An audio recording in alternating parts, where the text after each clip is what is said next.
بدقسمتی یہ ہے کہ آپ لوگوں نے بہت وقت ضائع کر دیا ہے، اور بڑی آپ کا انٹرو بھی فرینکلی حقائق سے بڑا دور تھا، اور ڈاکٹر صاحب کو تو سمجھ آئیے، مجھے پتہ لگا ہے ان کو پتہ ہی نہیں ہے ایشو کیا ہے۔ دیکھیں ایسا یہ معاملہ اتنا آسان نہیں ہے، انفارچونیٹلی اس کے اوپر بحث آپ اگر 1.5-2 گھنٹے پروگرام کرتے اور آپ کو پورا سمجھ آتی ہے، اور مجھے پتہ ہے آپ کافی عرصے سے فالو بھی کر رہے ہیں، لیکن ہمارے کوئی دوست ہیں جیسے ڈاکٹر صاحب ہیں جو اتنے عرصے سے شاید فالو نہیں کر رہے، اور ان کو اس طرح سے معاملے کی جو نزاکت ہے اور پیچیدگی ہے شاید اس کا احساس جو ہے وہ نہیں ہے۔ دیکھیں یہ اس کے لیے آپ کو ہسٹری میں جانا پڑے گا۔ آپ 9/11 ہوا، ہم تو افغان گورنمنٹ کے ساتھ تھے، ہمیں زبردستی اس جنگ میں جانا پڑا۔ اس جنگ میں جب ہم گئے ہیں تو ہماری اپنی پاپولیشن ڈیوائیڈ ہو گئی، ہماری پاپولیشن ڈیوائیڈ ہوئی، ایک حقانیز کے ساتھ ایک گروپ چلا گیا، ایک گروپ جو تھا جس کو ہم نے گڈ طالبان بنایا۔ اب گڈ طالبان 2 طرح کے تھے، ایک گڈ طالبان تھے جو کہ ہماری فوج نے اس وقت جب پرویز مشرف صاحب تھے، اورکزئی معاہدہ ہوا تھا، آپ کو یاد ہوگا 3 معاہدے ہوئے تھے، ان میں سے سب سے پہلا اورکزئی معاہدہ تھا،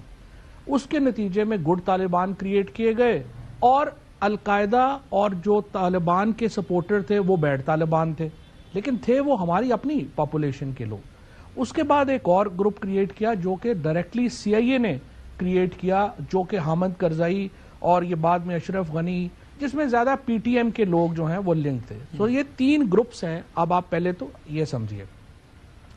جب یہ ہو گیا سارا، to cut the long story short, یہ سجیشن نہ جنرل باجوہ صاحب کی تھی، نہ یہ جب ہوا یہ طالبان واپس آیا، میں طالبان 2 میں آ گیا ہوں، پہلی جو کہ لمبی ڈیبیٹ ہو جائے گی۔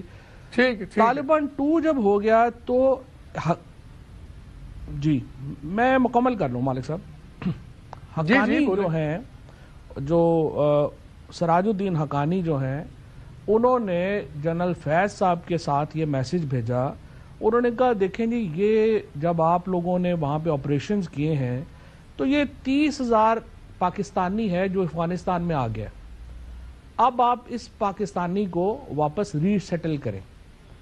اچھا، جنرل باجوہ صاحب نے اور عمران خان نے بالکل، میں سمجھتا ہوں ان کی بھی باتوں میں بڑا وزن تھا، انہوں نے یہ کہا کہ دیکھیں ہم نے ایک جنریشن سے تو پوری لڑائی لڑ لی ہے، تو کیا اب ہم اگلی جنریشن کے ساتھ بھی لڑائی کریں، اور اس کو معاملے کو ہم نے سیٹل کیسے کرنا ہے۔ اچھا، اب 2 پیچیدہ چیزیں ہیں،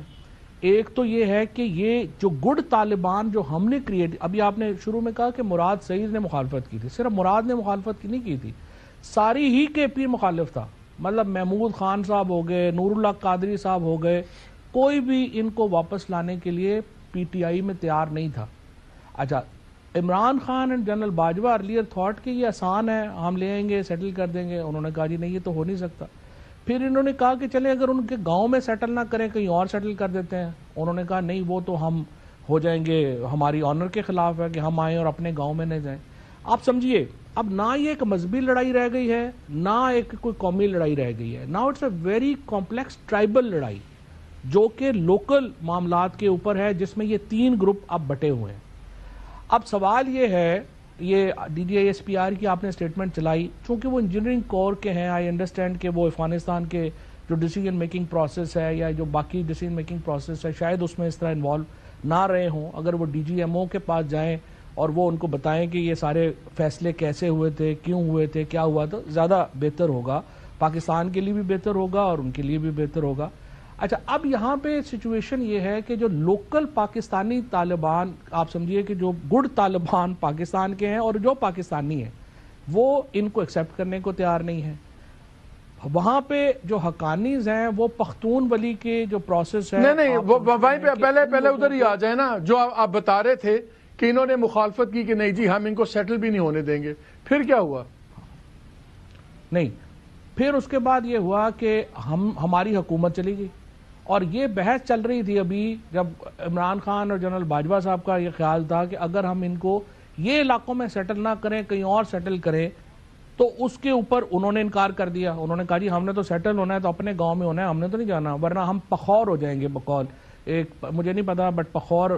غالباً پشتوں میں ڈس آنریبل یا بغیرت اس قسم کی کوئی ٹرم ہے، انہوں نے کہا جی سوال ہی پیدا نہیں ہوتا ہم اپنے گاؤں کو چھوڑ کے کہیں اور جائیں، تو انہوں نے انکار کر دیا آنے سے۔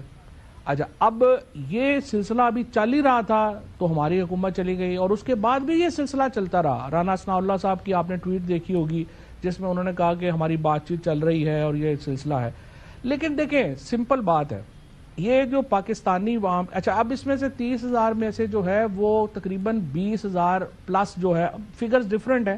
لیکن جو ہمیں بتایا گیا جو میٹنگز میں تھا کہ 20-22,000 جو ہے وہ تو سویلین ہے, وہ تو بوڑھا ہے یا بچے ہیں, عورتیں ہیں. ہاں 8,000 کے قریب, 6-8,000 کے قریب فائٹر ہیں, اور ان فائٹر میں سوئسائڈ بامبرز بھی ہیں. اب یہ ایک پرابلم یہ ہے کہ آپ ان کو لے کے آئے تو پرابلم ہے, لے کے نہ آئے تو پھر بھی پرابلم ہے. آپ یہ ایک it's a very complex issue. اور یہ جو اب ہو رہا ہے وہاں پر کہ 3 دھڑے ہیں, تین میں سے 2 دھڑے ان کے خلاف ہیں آنے کو, اور وہ ایک دھڑا ہے وہ کہتا ہے کہ نہیں ان کو واپس جائیں, اپنے گاؤں میں جائیں, اپنی زمینیں کریں, یہ کریں وہ کریں. اور اب مجھے نہیں پتا لیٹسٹ کیا سچویشن ہے اور لیٹسٹ, لیکن آپ کا سٹانس یہی ہے نا, آپ کا سٹانس یہ ہے کہ جب آپ ایگزیکٹلی یہی آپ کا سٹانس ہے کہ جب تک آپ گورنمنٹ میں تھے یہ کوئی چیز کوئی بندہ نہیں آیا. جی ہاں, وقت چھوٹی سی بریک کا بھی, بہت سے سینسٹیو سوال ہم نے کرنے ہیں, جائیے گا مت.